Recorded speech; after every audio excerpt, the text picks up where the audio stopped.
galera, beleza? E aí pessoal, tranquilo? Então, hoje nós estamos de volta falando um pouco sobre a gente, que no vídeo a gente nem teve oportunidade de falar muito, mas a gente vai contar um pouquinho sobre nós. Eu me chamo Nicolas Patrinieri.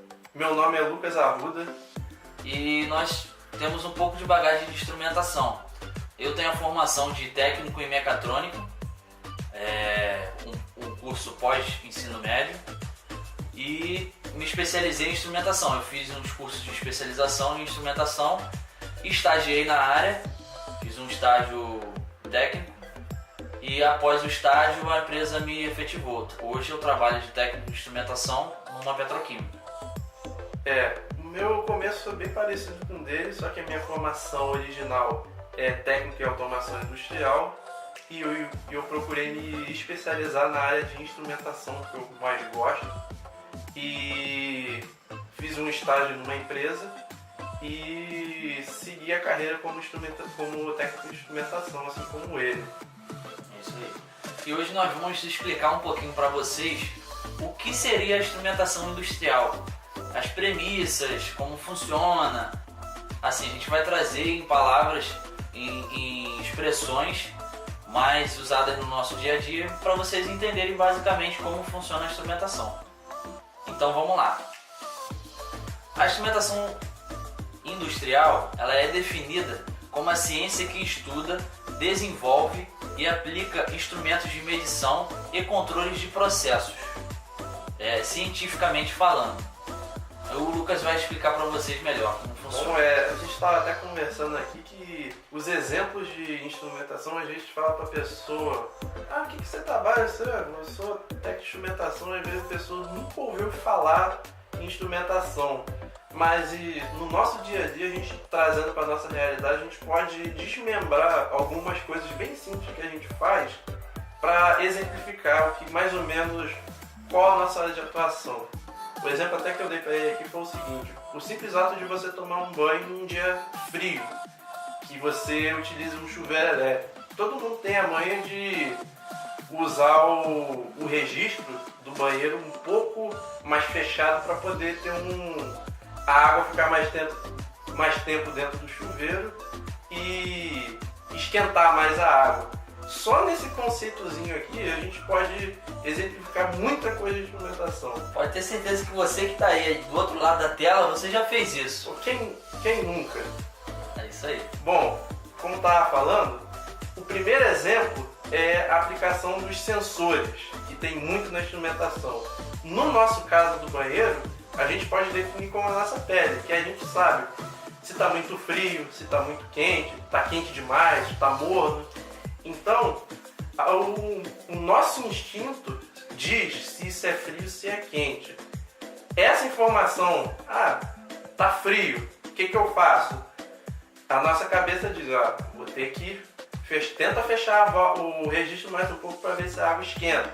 Você vai lá com a sua mão e fecha um pouco o registro. O que vai acontecer? Aos pouquinhos você vai percebendo com a sua pele que a água vai esquentando mais um pouco, até um ponto que, aqui tá bom, dá para tomar meu banho tranquilo.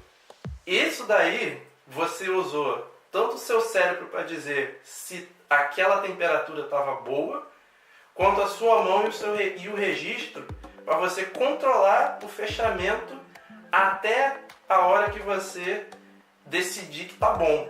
E você vai tomar o seu banho normalmente. Ou seja, no caso do chuveiro elétrico, o que aconteceu? A resistência ela tem um valor ali determinado, ela vai aquecer aquele mesmo ponto. Só que o que vai determinar é o fluxo de água, ou seja, a vazão de água que está passando pelo interno do chuveiro.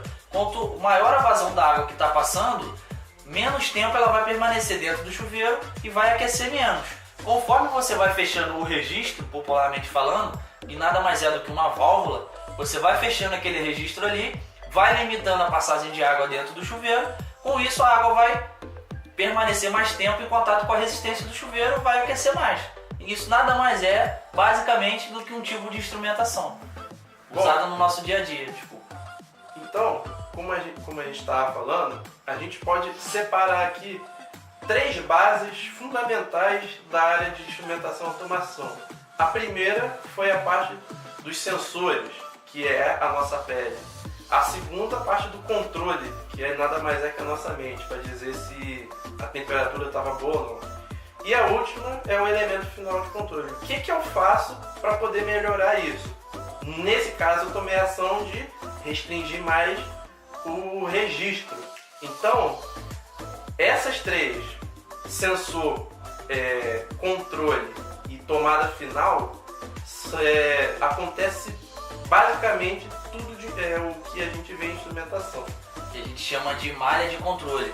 O que seria a malha de controle? É o conjunto dos fatores que vão controlar exatamente o processo. Ou seja, se é uma malha de vazão, eu vou ter um sensor, um computador, basicamente falando, para pensar, tem uma inteligência por trás daquilo, e o elemento final que vai ser uma válvula, por exemplo, que vai fechar ou abrir conforme o controle que eu vou querer ter, entendeu? Exatamente. No caso dos controles, para cada tipo de processo, eu vou ter uma tomada de ação específica para aquilo que eu quero. Um tempo maior, como no chuveiro, uma vazão maior, uma pressão maior. Isso quem vai definir são os projetistas e os engenheiros para um processo específico. Mas não deixa de ser uma tomada de decisão como que a gente fez na hora de fechar o registro lá. É isso aí. Outro exemplo que a gente pode falar é o trocador. A galera aí que conhece um pouco de mecânica automotiva vai saber entender o que eu estou falando. É o próprio radiador do carro.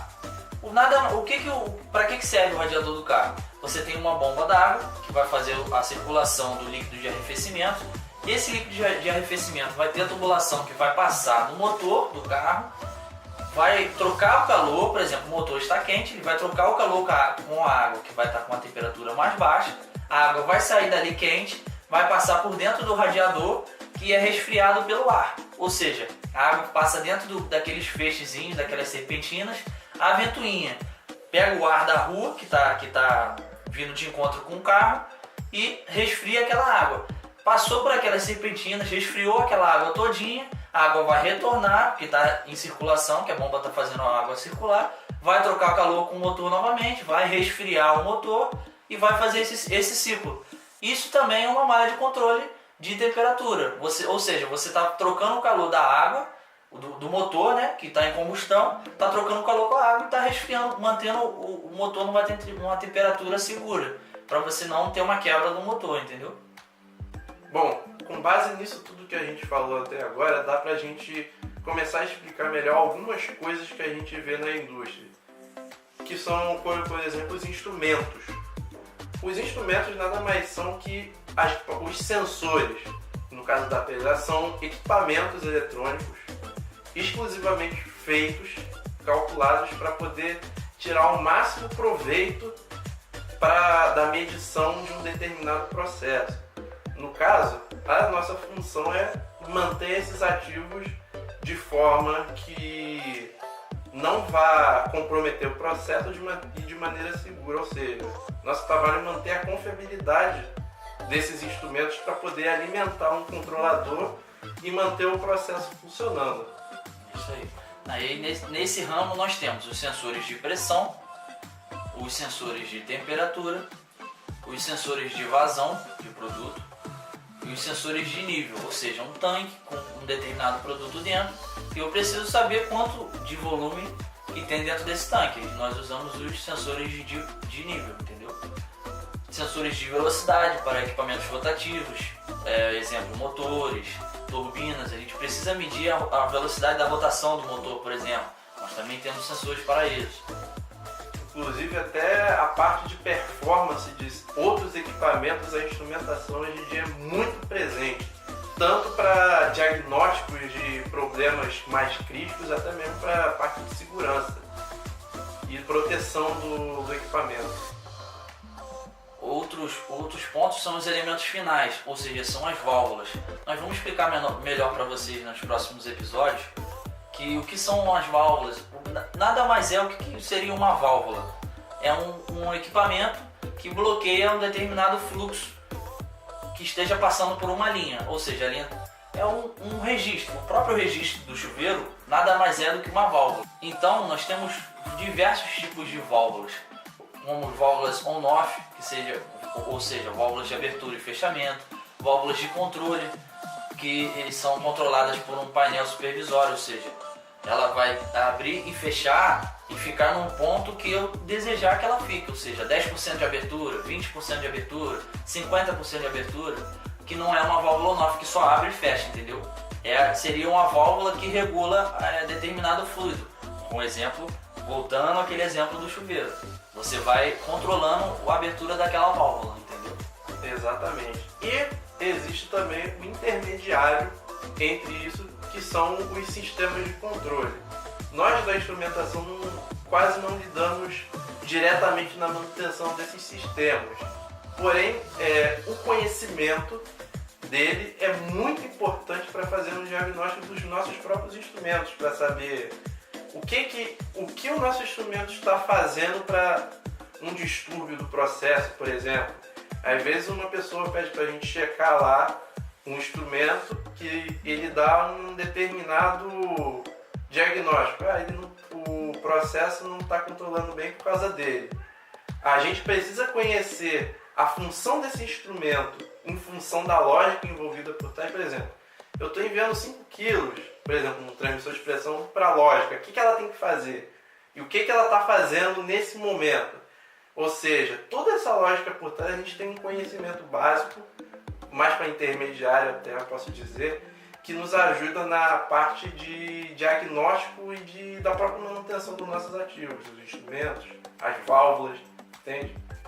Esses são os controladores, os PLCs, os SDCDs, tudo isso vocês vão, aos poucos vocês vão observando com a gente, todo esse tipo de material a gente vai trazer para vocês.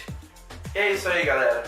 Por hoje é só, mas já fique ligado aí nos próximos vídeos que a gente vai começar a exemplificar no nosso canal os tipos de transmissores e os tipos de sensores que nós mais vemos na indústria hoje. Fique ligado aí. É isso aí, galera. Nós vamos trazer um pouquinho sobre os elementos iniciais de uma malha de controle nos próximos vídeos. Então fique ligado. É isso aí, galera. Muito obrigado por assistir até o final. Não esquece de clicar no gostei aí, se inscrever no canal, compartilhar com seus amigos. Clica no sininho para receber as notificações. Toda vez que a gente tiver vídeo novo, chega a notificação para vocês. Valeu, muito obrigado e até a próxima. Valeu!